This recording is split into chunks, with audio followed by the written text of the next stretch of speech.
अरे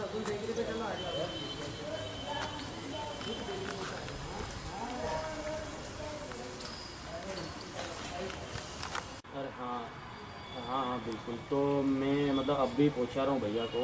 तो अरे यार, वो क्या इधर मंदिर की तैयारी में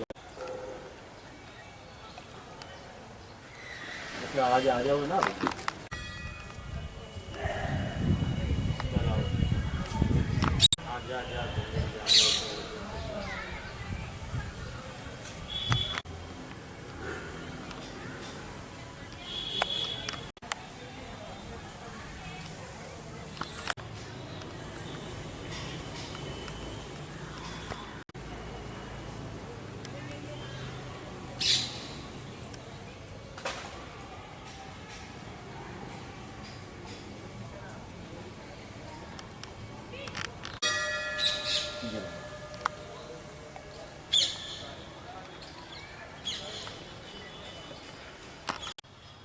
और ये तो भी हटेंगे पूरी साफ़ सफाई की।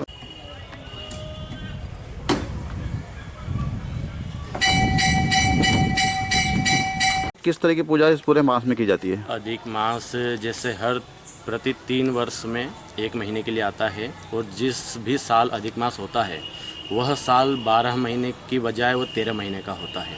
इसमें दान पुण्य का विशेष महत्व है, और इसमें जो है सप्तसागर नौ नारायण की पूजन की जाती है। अधिक मास का पौराणिक नाम है मल मास। मल मास है तो भगवान विष्णु के कहने से इसको पुरुषोत्तम मास का नाम दिया गया है। वैसे इसके 3 नाम हैं, अधिक मास, पुरुषोत्तम मास और मल मास। और किस तरह की पूजा अर्चना इस पूरे महीने की जाती है? इसमें यहाँ पर जो है पूरे महीने महिलाओं का ज़्यादा विशेष महत्व है। सभी पुरुषोत्तम नारायण का मंदिर आपने देखा है, यहाँ पर मेन इनकी पूजन होती है और पूजन पाठ वगैरह होती है। बाकी यहाँ नारायण और भी हैं, पद्म नारायण है, शेष नारायण है, इस प्रकार से 9 नारायण है। उज्जैन में 9 नारायण की पूजन होती है। सप्तसागर की यात्रा होती है, इसमें 84 महादेव भी होते हैं जी। परसों से अधिक मास लगने वाला है। क्या होता है अधिक मास और क्या महत्व अधिक मास का रहता है? नमस्कार। गोवर्धन धर वंदे गोपाल गोकुरुपिणम गोकुलवत्समिशानम गोविंदम गोपितम प्रियम। अधिक मास अर्थात पुण्य और आध्यात्म के रूप में मास माना गया है, जो एक उत्सव के रूप में भी मनाया जाता है।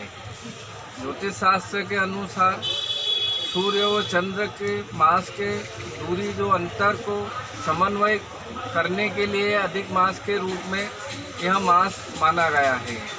सौर मास 365 दिन का माना गया है और चंद्र मास 354 दिन का माना गया है। वर्ष के अनुसार जो तिथियां 6 के रूप में, 10 और 11 तिथि के रूप में जो एकत्रित होती है, 32 महीने 16 दिन 8 घड़ी उपरांत इन तिथियों को एकत्रित रूप में 6 तिथि के रूप में मल मास अधिक मास के रूप में जाना जाता है। जिन तिथियों को देवों ने भी स्वीकार नहीं किया है, मासों को स्वीकार नहीं किया है, उन तिथियों को भगवान श्री हरि ने स्वयं अपनाया है और इन तिथियों के रूप में ही दान के रूप में माने गए हैं। इनमें विशेष रूप से भक्ति के रूप में माना गया है। सभी शास्त्रों के प्रमुख रूप से हम ज्योतिष शास्त्र को मानते हैं, जो वेद 4 स्तंभ के रूप में है। पुराण हमें जीवन शैली के रूप में हमें जीवन शैली सिखाते हैं। उसी प्रकार जीवन में हम जो भी कुछ प्राप्त करते हैं, उन देवताओं और उन तिथियों से जुड़े हुए कर्मों से निर्धारित किए गए कर्म से हमें शुभ फल के प्रदान होते हैं। यह अधिक मास अक्षय फल प्रदान करने वाला मास माना गया है।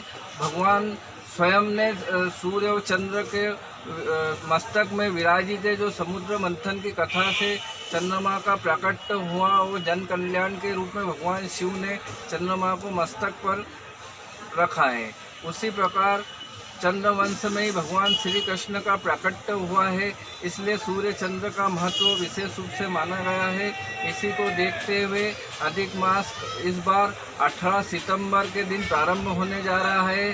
सभी भक्ति करने वाले, उन सभी श्रवण करने वाले, धार्मिक कार्य करने वाले सभी को पुण्य फल प्राप्त हो, भगवान से ये हम कामना करते हैं, सभी को पुण्य फल प्राप्त हो। उज्जैन में क्या महत्व इसका? उज्जैन का महत्व अगर देखें तो विशेष महत्व ही उज्जैन से जुड़ा हुआ है।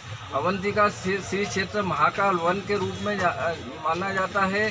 यहाँ पर ज्योतिर्लिंग, दिव्य ज्योतिर्लिंग महाकालेश्वर स्वयं और सभी लिंग जो 84 महादेव है, सब दिव्य ज्योतिर्लिंग के रूप में उपस्थित है, जिनके दर्शन करने मात्र से 84 कोटि योनियों से व्यक्ति मुक्त होता है। सप्त सागर जिन सप्त सागरों का उल्लेख आया है, वह सप्त सागर उज्जैन में ही उपस्थित है।